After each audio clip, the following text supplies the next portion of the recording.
اللہ کے محبوب علیہ السلام ایک دن مدینے سے گزر رہے تھے تو ایک شخص جس کا نام تھا سوا، تو وہ گھوڑا لیے جا رہا تھا، حضور کو پسند آ گیا، اس سے کہا کہ یہ بیچتے ہو؟ اس نے کہا بیچتا ہوں۔ کتنے کا؟ اتنے کا۔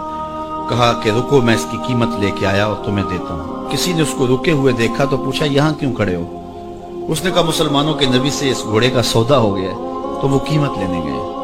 اس نے کہا مجھے زیادہ پیسوں سے دے دو، تو اس نے کہا میں تو یار سودا کر چکا ہوں۔ اس نے کہا کہ کوئی گواہ تھا؟ کہا نہیں۔ کہا مکر جانا۔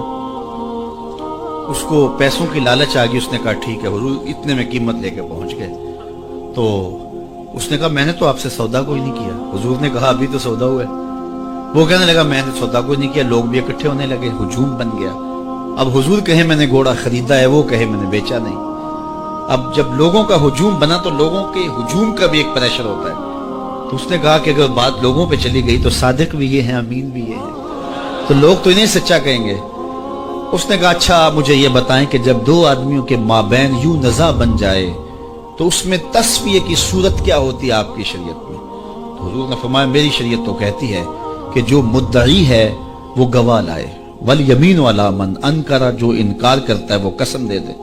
اس نے کہا پھر ٹھیک ہے، آپ کا دعویٰ ہے کہ آپ نے گھوڑا خریدا ہے تو پھر آپ گواہ دیں، اور اگر آپ کے پاس گواہ نہیں ہے تو پھر میں قسم دے دیتا ہوں۔ جھوٹ اس نے پہلے بول لیا تھا، قسم دینا اس کے لیے مشکل نہیں تھا، اس کو یہ بھی پتا تھا گواہ کوئی نہیں۔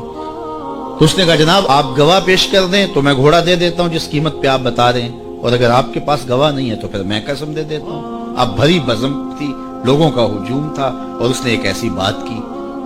قبل اس سے کہ کچھ دیر گزرتی، حضرت حذیفہ بن یمان الانصاری رضی اللہ تعالیٰ عنہ آگے بڑھے اور کہا کہ گواہی مانگتا ہے؟ اس نے کہا جی میں گواہی مانگتا ہوں۔ تو کہا میں گواہی دیتا ہوں، جتنے میں حضور نے بتایا اتنے میں سودا ہوا ہے اور حضور نے گھوڑا خریدا ہے۔ اس نے کہا جی ٹھیک ہے میرا مطالبہ پورا ہو گیا، گواہی چاہیے تھی، درکار تھی، گواہی مل گئی۔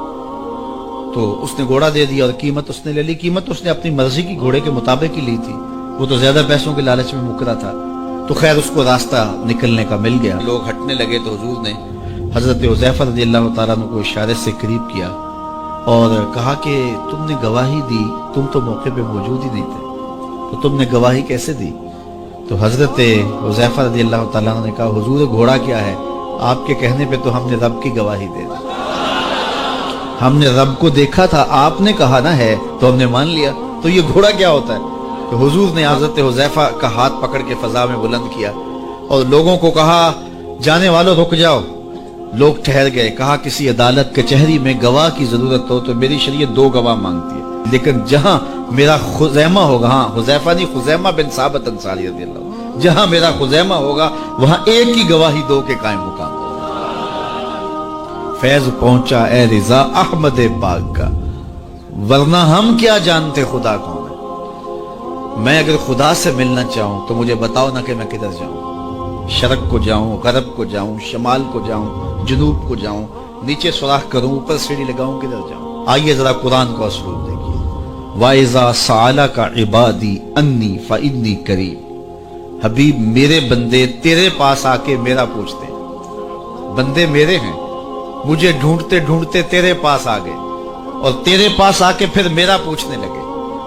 فَإِنِّي قَرِيبٌ، ان آنے والوں کو بتلا دیجئے کہ میں دور نہیں ہوں، نیڑے ہی۔ فا تاقیبیہ کے بعد علماء تفسیر نے لکھا کہ کل مقدر ہے، یہاں کل ماننا پڑے گا۔ فَإِنِّي قَرِيبٌ اے فَقُلْ إِنِّي قَرِيبٌ، ان کو کہہ دیجئے کہ وہ دور نہیں، آگے ہو تو مل جائے گا۔ یہ ہے ترجمہ کل کے مقدر ماننے سے۔